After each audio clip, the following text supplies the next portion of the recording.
ADRE আৰু বিভিন্ন পৰীক্ষাৰ ৰিজাল্ট আৰু নিযুক্তি পত্ৰ আমি 10 অক্টোবৰত দিবৰ বাবে সিদ্ধান্ত লৈছিলোঁ।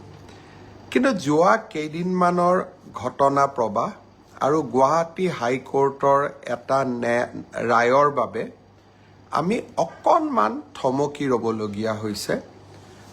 মই আপোনালোকক আজি কোন পৰীক্ষাৰ কোনদিনাখন আমি ৰিজাল্ট এনাউন্স কৰিম সেই বিষয়ে মই আপোনালোকক স্পষ্টকৈ ক'ম, যাতে আপোনালোকৰ মনত কোনো সন্দেহ নাথাকে। পোনপ্ৰথমে মই আপোনালোকক জনাব খুজিছোঁ যে আমাৰ এডিআৰই পৰীক্ষাৰ যি গ্ৰেড 3 আছিলে, অৰ্থাৎ তৃতীয় বৰ্গৰ যি চাকৰি আছিলে, সেই চাকৰিৰ ফলাফল আমি 10 অক্টোবৰ তাৰিখে প্ৰকাশ কৰিম। এডিআৰইৰ চতুৰ্থ শ্ৰেণীৰ যি পৰীক্ষা আছিলে, প্ৰায় 5,000 পদ আছিলে, এই পৰীক্ষাৰ ফলাফল আমি 15 অক্টোবৰ তাৰিখে ঘোষণা কৰিম।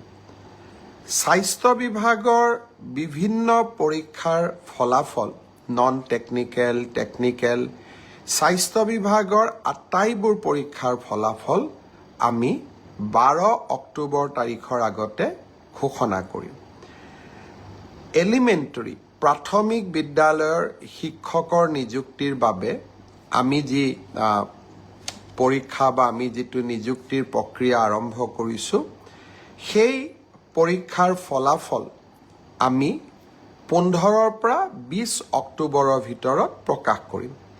তাৰ কাৰণ, প্ৰাথমিক বিদ্যালয়ৰ শিক্ষক শিক্ষয়িত্ৰীৰ পৰীক্ষাৰ ফলাফল ঘোষণা কৰাৰ আগতে আমি গ্ৰেজুৱেট টিচাৰ আৰু পষ্ট গ্ৰেজুৱেট টিচাৰৰ ৰিজাল্ট ঘোষণা কৰিব খুজিছোঁ, যাতে অভাৰলেপিং নহয়, অৰ্থাৎ প্ৰাথমিক বিদ্যালয়ৰ শিক্ষকৰ পদ নিৰ্বাচিত গ্ৰেজুৱেট টিচাৰ বা পষ্ট গ্ৰেজুৱেট টিচাৰসকলে দখল কৰিব নোৱাৰে আৰু আমাৰ যুৱক যুৱতীসকল যাতে বঞ্চিত নহয়। গ্ৰেজুৱেট টিচাৰ আৰু পষ্ট গ্ৰেজুৱেট টিচাৰৰ পৰীক্ষাৰ ফলাফল আমি 15 অক্টোবৰ তাৰিখে ঘোষণা কৰিম। অৰ্থাৎ এই গোটেই পৰীক্ষাৰ ফলাফলসমূহ আমি 20 অক্টোবৰ তাৰিখৰ আগতে আমি ঘোষণা কৰিবলৈ সক্ষম হ'ম। আপোনালোকে এতিয়া সুধিব যে পুলিচৰ পৰীক্ষাৰ ফলাফল আমি কেতিয়া দিম। সাব ইন্সপেক্টৰৰ ৰিজাল্ট বা ফায়াৰ ব্ৰিগেড আদিৰ ৰিজাল্ট আমি 10 অক্টোবৰ তাৰিখে দিম বা তাতকৈ আগতে দিম। কিন্তু AB আৰু UB কনিষ্টবলৰ ৰিজাল্ট দিয়াৰ ক্ষেত্ৰত গুৱাহাটী উচ্চ ন্যায়ালয়ে এটা আমাক সাময়িকভাৱে বাধা আৰোপ কৰিছে। আমি আশা কৰোঁ সেই বাধা আৰোপ অতিক্ৰম কৰি, অৰ্থাৎ উচ্চ ন্যায়ালয়ক সন্তুষ্ট কৰি আমি এই মাহৰ ভিতৰতে পুলিচৰো AB আৰু UB কনিষ্টবলৰ ৰিজাল্ট ঘোষণা কৰিব পাৰিম।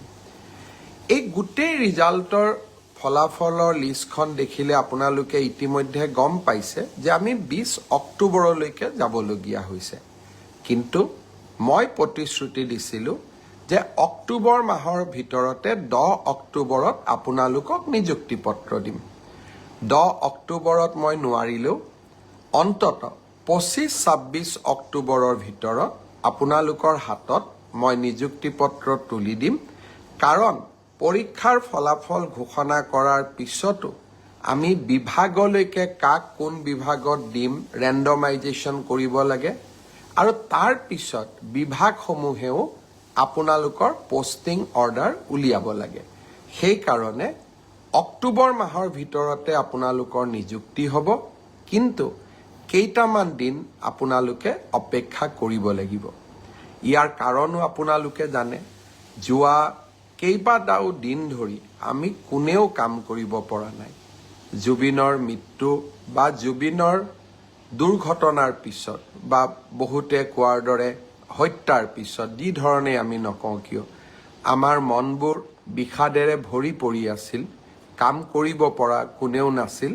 কিন্তু আমি যিহেতু আগুৱাই যাবই লাগিব, সেইবাবে মই আজি আপোনালোকক নিশ্চিতভাৱে কোন পৰীক্ষাৰ কেতিয়া ফলাফল ঘোষণা কৰিব তাক মই জনালোঁ আৰু আপোনালোকে যাতে নৱেম্বৰ মাহতে চাকৰিত যোগদান কৰিব পাৰে তাৰো আমি নিশ্চিতভাৱে ব্যৱস্থা ল'ম।